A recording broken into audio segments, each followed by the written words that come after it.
दोस्तों आज की इस वीडियो में हम भारत की कुछ पर्वत श्रृंखलाओं को याद करने की कोशिश करेंगे। दोस्तों पर्वत श्रृंखलाएं भूगोल, राजनीति और जीके की दृष्टि से एक बहुत जरूरी टॉपिक है और इसमें से ढेर सारे प्रश्न बनते हैं। मतलब इसके अंदर इतने सारे फैक्ट हैं, इतने सारे नाम हैं कि इसमें से कई सारे प्रश्न बनते हैं जो सीधे सीधे ऑब्जेक्टिव्स के रूप में आपको देखने को मिलते हैं।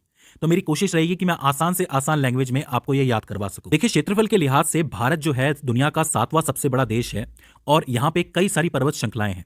भारत के संपूर्ण भूभाग में से 10.6% भाग के ऊपर पर्वत हैं और 18.5% भाग के ऊपर पहाड़ियां हैं। अब आप ये कहेंगे कि पर्वत और पहाड़ियों में क्या फर्क होता है? तो देखो, कोई भी पर्वत पर्वत तब कहलाता है जब उसकी ऊंचाई कम से कम 2000 फीट या फिर 600 मीटर की हो या फिर उससे ज्यादा हो। वहीं जो पहाड़ियां होती हैं उनकी ऊंचाई हमेशा 2000 फीट से कम ही होती है। तो जो 2000 फीट से कम है वो सब पहाड़ियां कहलाती हैं और जो 2000 फीट से ज्यादा हैं वो पर्वत और पर्वत श्रृंखलाएं कहलाती हैं। अब अगर आप बात करोगे पर्वत श्रृंखलाओं की तो इनको आप भारत में दो हिस्सों में तोड़ सकते हो। एक तो आती है आपकी उत्तर और उत्तर पूर्वी राज्यों की पर्वत श्रृंखलाएं जो कि ऊपर की तरफ हैं, और एक आती है आपकी मध्य और दक्षिण भारत की पर्वत श्रृंखलाएं। मेरी कोशिश यह है कि मैं आपको दो पार्ट्स में ये वीडियो पढ़ाऊं क्योंकि इन्हें याद करना बहुत जरूरी है। मुझे सिर्फ काम नहीं निपटाना है, आपको ये चीजें याद करवानी है। आज हम उत्तर और उत्तर पूर्वी पर्वत श्रृंखलाओं को नोट्स और मानचित्र की मदद से समझने की कोशिश कर रहे हैं। तो देखो, उत्तरी पर्वत श्रृंखलाओं में सबसे महत्वपूर्ण पर्वत श्रृंखला है हिमालय पर्वत श्रृंखला। ये बात तो आप जानते हैं। हिमालय पर्वत श्रेणी जो है उसको आयु और नदियों के आधार पर बांटा जा सकता है, समझा जा सकता है। देखो, आयु के आधार पर अगर आप बात करोगे तो हिमालय की 3 श्रेणियां हैं। सबसे ऊपर आता है वृहद हिमालय या फिर महान हिमालय जो कि सबसे उत्तर में मौजूद है, कुछ इस तरीके से।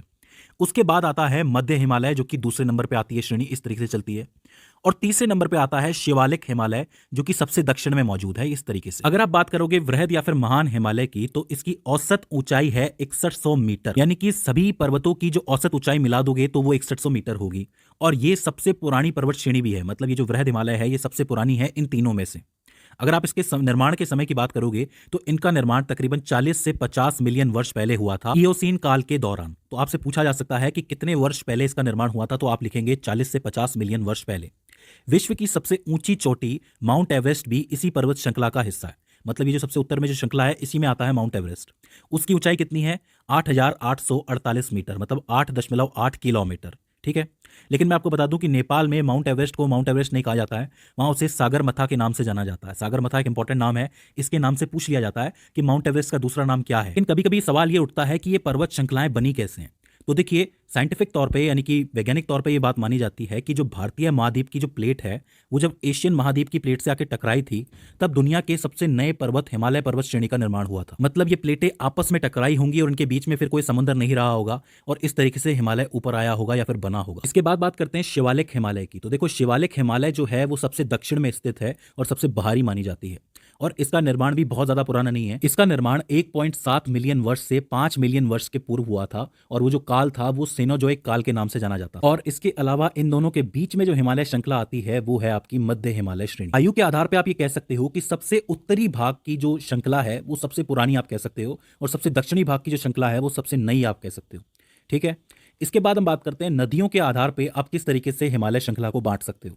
तो देखो, हिमालय श्रृंखला को नदियों के आधार पर 4 तरीके से बांटा गया है, 4 प्रकार का कहा गया है। पहला है आपका कश्मीर पंजाब हिमालय।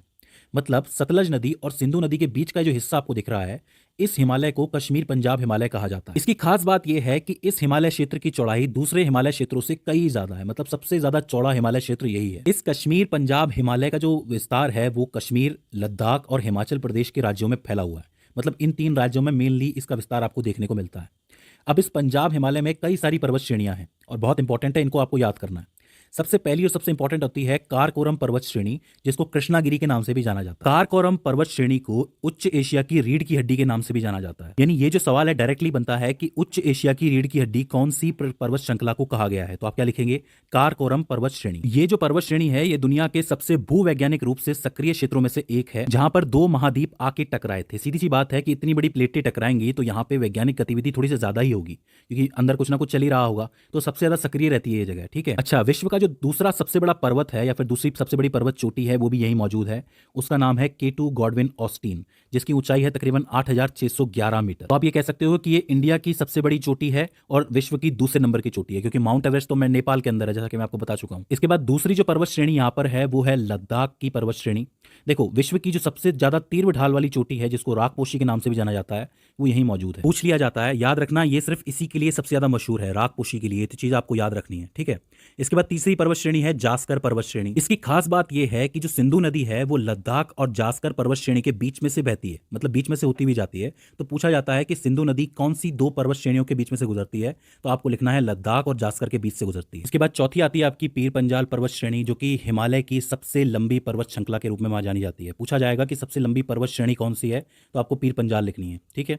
इसके बाद आती है धौलाधर पर्वत श्रेणी, जो कि आपकी कुल्लू घाटी है। कुल्लू का नाम आपने सुना होगा, कुल्लू मनाली का। तो ये कुल्लू घाटी जो है ये पीर पंजाल और धौलाधर पर्वत श्रेणी के बीच में स्थित है। ठीक है। और इसके बाद आती है आपकी शिवालिक पर्वत श्रेणी, जो कि सबसे दक्षिणी पर्वत श्रृंखला है। तो कुल मिलाकर के ये सारी पर्वत श्रेणियां हैं जो कश्मीर, पंजाब, हिमालय क्षेत्र के अंदर अंदर आती हैं। तो ये वाला हिस्सा आपको याद रखना है। अच्छा, यहाँ पे कुछ एक नोट भी है इन पर्वत श्रेणियों को लेके।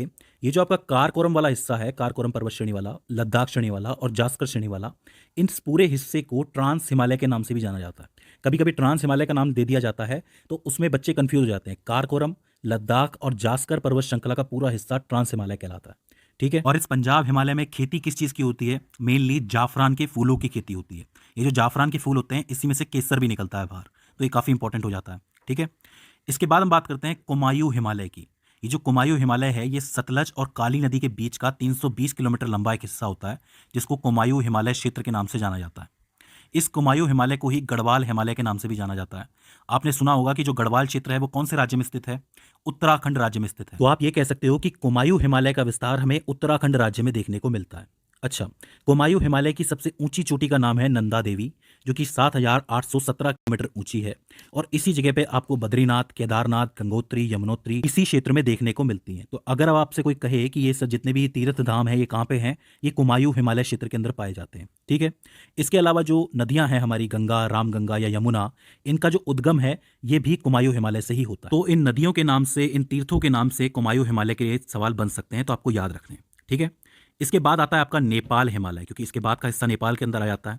ये जो नेपाल हिमालय है ये काली नदी और तीस्ता नदी के बीच का 800 किलोमीटर का एरिया है। इस नेपाल हिमालय की सबसे ऊंची चोटी जो है वो माउंट एवरेस्ट है, 8,848 किलोमीटर। और इस हिमालय क्षेत्र में धौलगिरी, अन्नपूर्णा, मकालू, कंचनजंगा पर्वत ये सारे भी मौजूद हैं। देखिए, नाम से पूछा जाता है कि कौन कौन से पर्वत कौन कौन से क्षेत्रों में मौजूद हैं, तो ये धौलगिरी, अन्नपूर्णा के नाम से प्रश्न बनता है, तो ये आपको याद रखने। ठीक है। इसके अलावा कंचनजंगा भारत की दूसरे सबसे बड़ी चोटी है। पहली कौन सी है? मैंने आपको बताया था K2 गॉडविन ऑस्टिन है। ठीक है। तो पहली है K2 गॉडविन ऑस्टिन, दूसरी है कंचनजंगा और तीसरी है नंदा देवी। अच्छा, कंचनजंगा का जो विस्तार है वो आपको कहाँ देखने को मिलता है, कौन से राज्यों में है? एक तो सिक्किम के अंदर है और नेपाल के अंदर है। तो ये बात याद रखना है कि भारत में एक ही राज्य है जहाँ पे कंचनजंगा का विस्तार ज़्यादा है, वो है सिक्किम। ठीक है। तो ये हो जाता है आपका नेपाल हिमालय। इसके बाद आता है आपका असम हिमालय। जो असम हिमालय है वो तीस्ता नदी से शुरू होता है और ब्रह्मपुत्र नदी तक जाता है। तो ये एक बहुत बड़ा एरिया हो जाता है। ये जो आपको हिमालय दिख रहा है, असम हिमालय, ये असम, अरुणाचल प्रदेश और सिक्किम राज्य में फैला हुआ है। मेनली इसकी 3 जगह हैं, 3 राज्यों में आपको देखने को मिलता है। और इसमें से कई सारी नदियां हैं जो भारत के कई हिस्सों में जाती हैं। ठीक है। अब देखो, यहाँ पे 4 हिस्से हो जाते हैं आपके हिमालय के, आपने देख लिए सारे के सारे। पंजाब कश्मीर हो जाता है, दूसरा आपका ये कुमायूं हो जाता है, तीसरा नेपाल हो जाता है, चौथा असम हिमालय हो जाता है। इनमें से जितनी भी नदियां बाहर आती हैं वो यहाँ के ग्लेशियर्स के पिघलने की वजह से बाहर आती हैं, और इसलिए ये नदियां हमेशा चलती रहती हैं। अब चूंकि ये चलती रहती हैं इसलिए इन्हें सतत वाहिनी भी कहा जाता है। सतत वाहिनी के नाम से प्रश्न बनता है, तो आपको याद रखना ये वर्ड बहुत इंपॉर्टेंट है कि ये नदियां सतत वाहिनी कहलाती हैं। अच्छा, हिमालय का जो कुल विस्तार जितने भी आपको राज्यों में देखने को मिलता है वो कौन कौन से हैं? जम्मू कश्मीर, लद्दाख, हिमाचल प्रदेश, उत्तराखंड, सिक्किम, अरुणाचल प्रदेश, असम, मेघालय, मणिपुर व नागालैंड। मतलब ये जितने भी राज्य आपको दिख रहे हैं इन सभी में आपको हिमालय का विस्तार देखने को मिलता है। तो आखिर में मैं आपको हिमालय से पूर्व से पश्चिम की तरफ जो पर्वत क्रम चल रहा है वो याद करवा देता हूँ। सबसे पहले आता है नामचा बरवा पर्वत, जो कि अरुणाचल प्रदेश और तिब्बत के बॉर्डर पर स्थित है। फिर आता है कंचनजंगा पर्वत, फिर मकालू, फिर एवरेस्ट, फिर अन्नपूर्णा और फिर धौलगिरी। ये जो आपको मैंने क्रम बताया है इसको आप जरूर याद रखना, क्योंकि इससे प्रश्न सीधे सीधे बनता है कि वो क्रम क्या है। क्रम से क्या होता है ना कि आपको दिक्कत नहीं होगी, सारी चीजें एक साथ में याद हो जाएंगी। तो ये आप हिमालय को अच्छी तरीके से याद रखना। हिमालय के अलावा एक पटकाई पर्वत श्रृंखला आती है, जो कि भारत और म्यांमार अंतर्राष्ट्रीय सीमा पर स्थित पर्वत श्रृंखला है। इसकी ऊंचाई हिमालय के हिसाब से तो काफी कम है, लेकिन ये असम, नागालैंड, मणिपुर, मेघालय और मिजोरम में फैली हुई एक पर्वत श्रृंखला है। इन पटकाई पर्वत श्रृंखलाओं के आपको कई नाम देखने को मिलेंगे, जैसे कि पटकाई बूम हो गया, ये गारी हो गया, खासी हो गया, जयंतिया हो गया। इसके अलावा लुशाई पहाड़ियां। ये जितनी भी मैंने आपको नाम बताए हैं ये याद रखना, क्योंकि इनमें से प्रश्न बनते हैं। ये सारे के सारे पटकाई पर्वत श्रृंखला के अंतर्गत ही आते हैं। ठीक है। इसके अलावा नागालैंड में पूर्व की तरफ एक और पहाड़ी है जो नागा पहाड़ी के नाम से फेमस है, तो ये श्रृंखला भी वहीं मौजूद है, इसे भी आपको याद रखना है। तो दोस्तों, ये हो जाती हैं आपकी उत्तर और उत्तर पूर्वी पर्वत श्रृंखलाएं, जो कि बहुत महत्वपूर्ण है, जिसमें से सवाल आते हैं। अब अगले पार्ट में हम मध्य और दक्षिण भारत की पर्वत श्रृंखलाओं को डिस्कस करेंगे। तो दोस्तों मुझे उम्मीद है कि ये वीडियो आपके लिए हेल्पफुल साबित रही होगी। अगर इसके बाद भी इसके अंदर आपको कोई क्वेरी आती है तो आप हमें कमेंट सेक्शन में बता सकते हैं। तो दोस्तों आज की इस वीडियो के अंदर बस इतना ही। See you in the next one.